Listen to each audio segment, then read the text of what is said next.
Vyasnagar पौर परिषदर ward number 16 अधीनस्थ उमापदा housing board colony ठारे बाबा विश्वनाथ महादेव मंदिर प्रथम वार्षिक प्रतिष्ठा उत्सव महाडंबर अनुष्ठित हो जाइछि। बाबा विश्वनाथ परिचालना कमिटी पक्षर श्री प्रताप नायक और धर्मपत्नी कर्ता भाव जोग देथिबा बेले उक्त प्रतिष्ठा उत्सव में ज्ञानी पंडित ब्राह्मण रंजित पंडा अमित दास कालंदी चरण दास और बलराम दास प्रमुखों द्वारा ठाकुरों रीतिकांति पूजाविधि मंत्रपाठ यज्ञ पूजापाठ कार्य समापन होते अवसर में कीर्तन भक्ति कैबल्य भजन संध्या परिवेषण कर मंदिर परिचालना कमिटी सभापति श्री कुलमणि धल सरस्वी शल संतोष कुमार धल हरिहर करण ताराकांत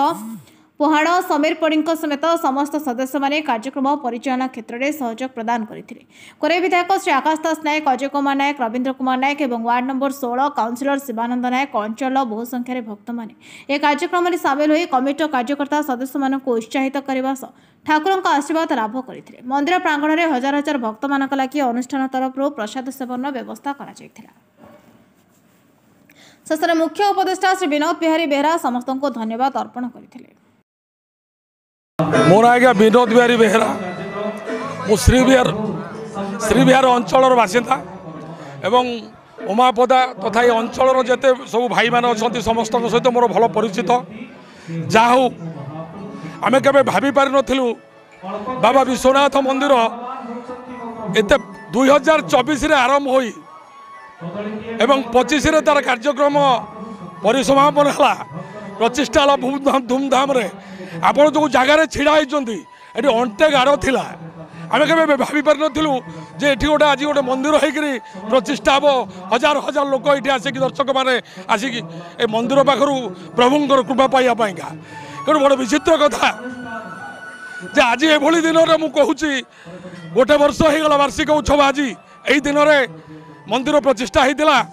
आम के भावी पारि नथिलु जे ये जगह मंदिर शीघ्र ही मंदिर प्रतिष्ठा हम जाहू कुलू भाई अशोक भाई अनेक बुद्धिजीवी मैंने आम मान पछरे अच्छा अनेक कल कारखाना जो पाखे आम कलिंग नगर अच्छी से सहित परामर्श करूँ अनेक ट्रांसपोर्टर भाई मैंने आमको सहयोग कर तेणु यथाशीघ्र मंदिर काम सरीगला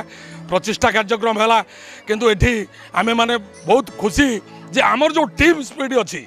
आमर जो महादेव सेना जो थिला महादेव सेना टेकअप कला मंदिर विश्वनाथ कमिटी है Vishwanath committee housing board Shri Vihar आपणकर मंगला विहार ए त्रिशक्ति मिलन रे आज एत बड़ मंदिर हो पारछि। ओम मंगलं भगवान शंभो मंगलं वृषभध्वजा मंगलं पार्वती नाथ मंगलायतनो शिव माधवो माधवो शंभो माधवो माधवो हर स्मरन्ते साधवा नित्यः सर्वकार्ये सदाशिव जय जय सदाशिव। आमर वर्तमान जाहू भारी खुशी लगुच वर्तमान देवदेव महादेव विश्वनाथ महाप्रभुंर प्रथम वार्षिक पूजा आरंभ वार्षिक पूजा वर्तमान चालू अच्छी ता सहित भजन कार्यक्रम चलती भारी खुशी लगुच समस्त भल पाइबा नना प्रति अच्छी आउ प्रायतः समस्त सम्मान दौरान से सम्मान परिकल्पना करें मुझे समस्त भक्त मान अनुरोध करी ए मंदिर को आसतु समस्त ये कर प्रशासन आ प्रति किसी दृष्टि आकर्षण करूँ चारिकल को पारिपार्श्विक सुंदर नृत्यकरण करूँ से ध्यान देवे आ समस्त जजमान विश्वनाथ महाप्रभु एककालीन समस्त मंगल कामना करूँ धन धान्य गोपलक्ष्मी परिपूर्ण करूँ समस्त को एक सूत्र बांधिक रखु ये कहबी एवं विश्वनाथ महाप्रभु कहबी जहाँ समस्त मंगल कामना करूँ। मु मंगला विहार बासिंदा ये मंदिर आमर वर्षे होगला ए वर्ष भितर मु आम अनुष्ठान कैशियर अच्छी ता सहित यथा संभव मोर श्रम दे पारुछि जो चेष्टा करुच्ची देवाई यथा संभव श्रम दूसरी जहाँ आज आम प्रथम वार्षिक उत्सव होपर आमर एठिकार जनप्रतिनिधि जो मैंने अच्छा से भी आम प्रति सहयोग अच्छी सहयोग अंचलवासी सहयोग फल आम आज ये बाट जापरिचु यही हूँ विकास अंचलवासी सहित आमर एठिकार जनप्रतिनिधि मान अनुरोध से यही अनुष्ठान प्रति टिके ध्यान देवे एक शैव अनुष्ठान जहाँकि ये हूँ सत्य शिव सुंदर यार आवाहनी आम अंचलवासी जो ବ୍ୟଗ୍ର ତା ଭିତରେ ଆମର ଜନପ୍ରତିନିଧିମାନଙ୍କୁ ଅନୁରୋଧ ସେମାନେ ଆମକୁ ଯଥାସମ୍ଭବ ପ୍ରୋତ୍ସାହନ ଯୋଗାଇବେ ଆଉ ସରକାରୀ ସ୍ତରରୁ ଯାହା କିଛି ହେଇପାରିବ ଆମ ପ୍ରତି ଲକ୍ଷ୍ୟ ରଖିବେ ଏହି ଜନପ୍ରତିନିଧିମାନଙ୍କୁ ମଧ୍ୟ ବିକାଶ ପାଇଁ ଏତିକି ଅନୁରୋଧ। ଶିବାନନ୍ଦ ନାୟକ କାଉନ୍ସିଲର ପଶ୍ଚିମବର୍ଷ ଉମାପଦା। ଦେଖନ୍ତୁ ଆଜି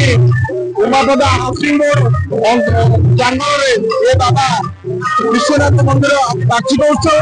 ଖୁବ୍ ମହା ଆଡମ୍ବର ସହିତ ସମସ୍ତେ ମନଉଛନ୍ତି। ଦେଖନ୍ତୁ ଭଜନ ସନ୍ଧ୍ୟା ହଉଛି, ସଭାପତି ସମ୍ପାଦକ ଯେତିକି ଶ୍ରୋତା ଭଜନ ମଣ୍ଡଳୀ ମୋ ଭାଇ ଭଉଣୀ ପ୍ରିୟ ଭାଇ ଭଉଣୀ ସମସ୍ତଙ୍କୁ ଅଶେଷ ଧନ୍ୟବାଦ। ଯାହା ହଉ ଏତେ ବଡ଼ ପ୍ରୋଗ୍ରାମ ଆୟୋଜନ ହେଇଛି। ଖାଇବା ପିଇବା ପାଖାପାଖି 15-20 ହଜାର ଲୋକଙ୍କ ପାଇଁ ପ୍ରସାଦ ପୋଷାକ ହେଇଛି। ଗୋଟେ ଖୁବ ସୁନ୍ଦର ବାତାବରଣରେ ଏ ପ୍ରୋଗ୍ରାମଟି ଚାଲିଛି।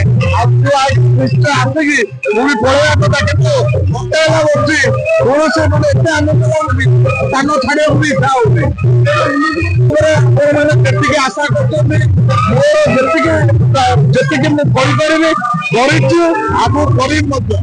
ଯାହା ଅଛି ଆବଶ୍ୟକତା ମୁଁ ନିଶ୍ଚିତ ଭାବରେ ଲକ୍ଷ୍ୟ ରଖିଛି। ତାଙ୍କୁ এই ঘর ପାଇଁ ମତେ ବିନୋଦ କୁମାର ରାଉତ ମତେ ନିଶ୍ଚିତ ଭାବରେ ଥରେ ଭିତରେ ତାଙ୍କର ଏବଂ ମୁନା ଭାଇ ବହୁତ କହିଛନ୍ତି ତାଙ୍କ କହିବା ଅନୁସାରେ। ଦେଖନ୍ତୁ ଆଜ୍ଞା ମତେ ଯେତିକି ଭୋକ ଲାଗେ ମୁଁ ମାଗିଲେ ଯାଇକି ଖାଇବାକୁ ଦେବ। ଏ ବାବୁମାନେ ମତେ କହିଛନ୍ତି କହିବା ମାତ୍ରେ ଗୋଟେ ନ୍ୟୁଜ୍